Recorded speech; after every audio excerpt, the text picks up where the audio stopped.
Good morning. I'm so glad you guys came today. So today I'm going to be talking about how to navigate the public schools right now. And the reason I thought I would talk about this is because I get a lot of questions in my practice about education, and people are really struggling with how it's working right now. They just feel lost and they feel frustrated and they feel that it's not like it was when they were growing up.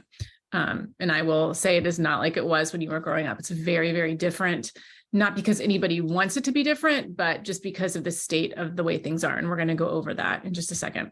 But let me introduce myself. My name is Anastasia Aruz, and I am a therapist and a family coach. Prior to this, I worked in the schools for over 10 years. I was the school counselor. I was a teacher, and I enjoyed it. I enjoyed being there. And then when my time was come to end, I knew it was time to end. I was done. I was burnt out and I was ready to do something new. But I wanted to share with you some things that you can do as a parent that can help you and your child feel calmer, right? And less chaotic when it comes to school. And hopefully this will help. If you have any other questions, once I'm done, feel free to reach out. I'll be glad to help you with it. Because I know it can be really challenging. So to start with, navigating the public schools, I was going to show you, let's start at the beginning. Okay, so the common issues that I hear about a lot of times in my sessions with parents or in coaching are the classroom behavior is not properly managed, academic issues and not knowing how to get support, friendship issues like bullying or even making friends. Is hard for some kids. Anxiety issues, just the stress of school and all the things that are going on and the teachers being stressed cause the kids to be a little bit stressed and have anxiety. Classroom size, the classes are bigger now. There's not enough resources. The funding is off pretty much all over the country. And then just the safety issues that we deal with, that we hear on the news all the time. So those are the common things that I hear about from parents that make them feel uneasy or frustrated or just wishing it could be different. So I thought I would go over some of the things you could do to help you if you're dealing with any of these things.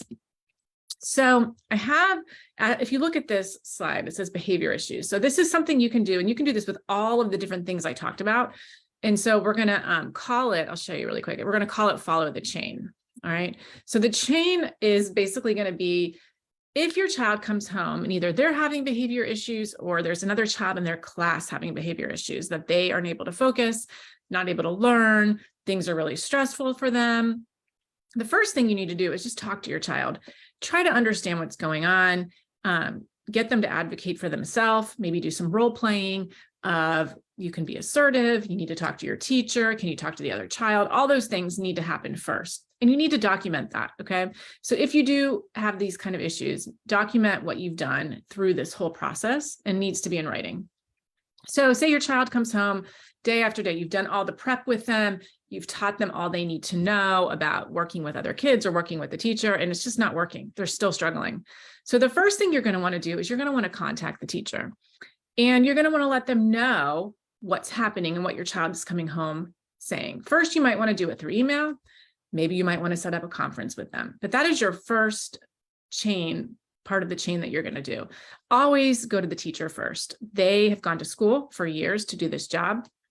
They are probably very passionate about it, even if they don't seem like it, because they could be overwhelmed with everything that's going on. So going with the teacher first. If that doesn't work, your next person that you might want to contact would be the school counselor.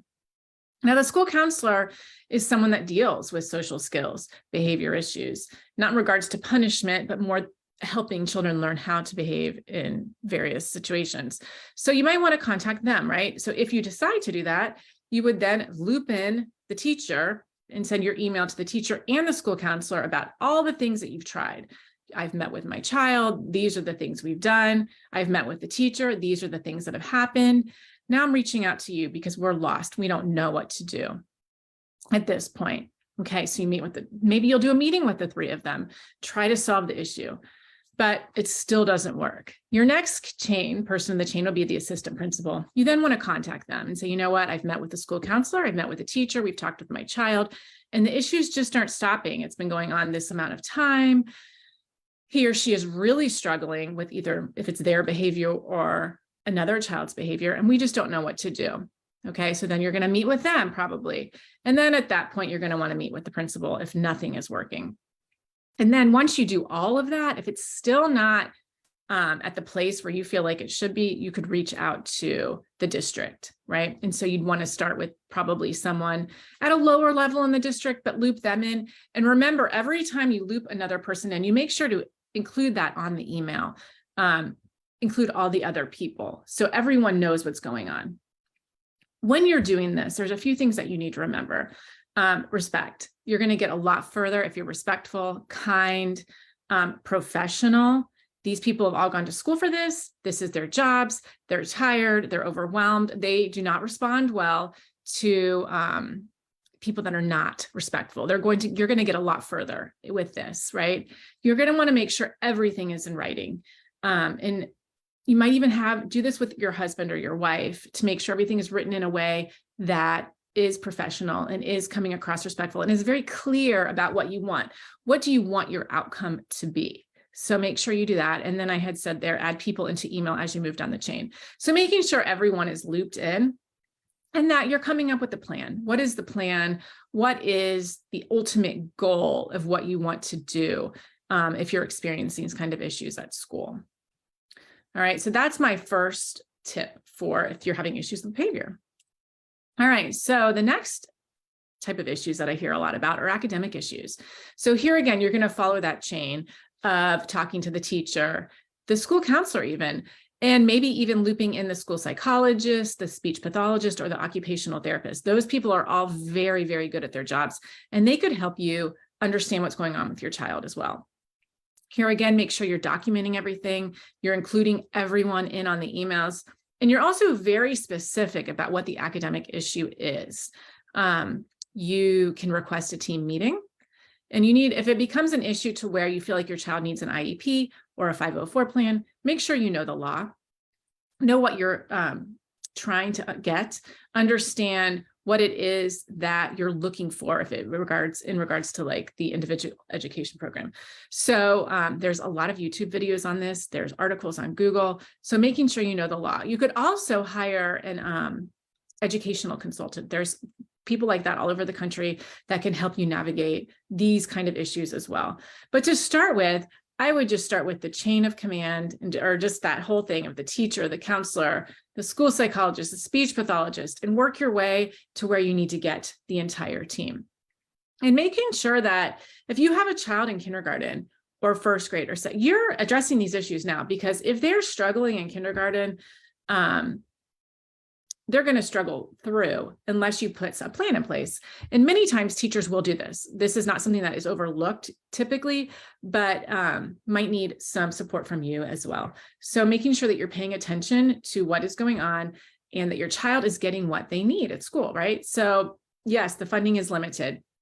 And yes, the teachers are tired and they have a lot going on, but it's your child's education and you pay taxes and you deserve to have the best for them. So making sure you put a plan in place and that you're helping them with that. And then if you do request a meeting, making sure that you know what your goal is when you get there, know what to expect. Watch a video of what an IEP team meeting looks like. These people are going to be very well versed, meaning the school, on how it's going to look, but you need to be as well so you can advocate for your child. So an education consultant could be great, or just learning yourself and knowing what to expect and what you're going to want for your child. And then if it's not working in the schools, you can also do all of this on your own.